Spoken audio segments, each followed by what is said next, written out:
Tu penses si tu meurs tu vas au paradis? Sincèrement les amis, si je meurs maintenant, je pense j'ai pas assez d'XP pour aller au paradis. Pour vous faire une idée les gars, sur ma balance, du côté des hasanats, je pense vous posez une pistache. Et de l'autre côté, du côté des péchés, vous posez un iceberg. Le jour du jugement, on amènera un homme parmi les musulmans comparaître devant Allah.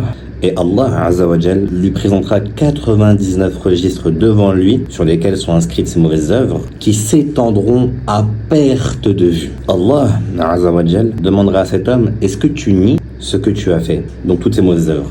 L'homme il dira: non, mon Seigneur. Et Allah demandera à cet homme: est-ce que parmi mes scribes, donc ceux qui écrivent à gauche et à droite, est-ce qu'ils ont été injustes? Est-ce qu'ils ont écrit des choses que tu n'avais pas fait? Cet homme-là, il répondra non. Et Allah demandera à cet homme: as-tu maintenant une seule bonne œuvre pour compenser tout cela? L'homme, il répondra: non, mon Seigneur. Imaginez la détresse de cet homme-là, à cet instant, qui pense que pour lui c'est fini.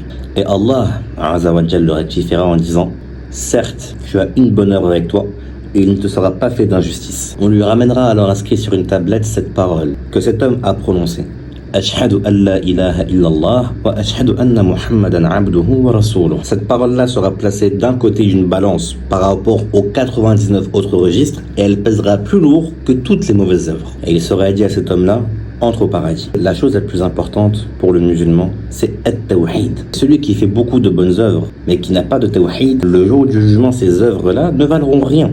Et à l'inverse, celui qui a énormément de mauvaises œuvres, mais qui est mort sur at-tawhid, même s'il doit passer par l'enfer avant d'aller au paradis, sa destination finale, ce sera le paradis. Et quand on parle de cette attestation, c'est de vrai avec. C'est pas simplement de la dire et de faire des choses en contradiction dans la croyance. C'est pas de mélanger ceci avec du laïcisme, du laxisme, du nationalisme, du féminisme.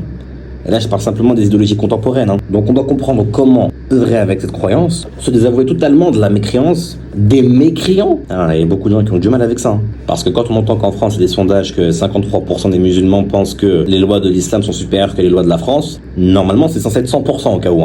Et bien évidemment, au-delà de tout ça, on essaie d'œuvrer davantage pour Allah, en multipliant les bonnes œuvres. N'oubliez pas qu'en cliquant sur l'un dans la bio de mes réseaux, on peut encore venir en aide à nos frères et sœurs Raza. Et pour les personnes sur YouTube, il suffit simplement de cliquer sur le lien que vous verrez en bio en cliquant sur mon profil. Avec nos dons, l'association MATW sur place leur donne en ce froid dans cet hiver qui a déjà fait beaucoup de morts, des matelas, des abris, des vêtements chauds ainsi que des repas chauds aux familles qui voient leurs enfants, leurs bébés mourir à cause du froid. Et le simple fait de partager ce genre de vidéos et ce genre de cagnotte peut être une grande cause de bien pour nous le jour du jugement.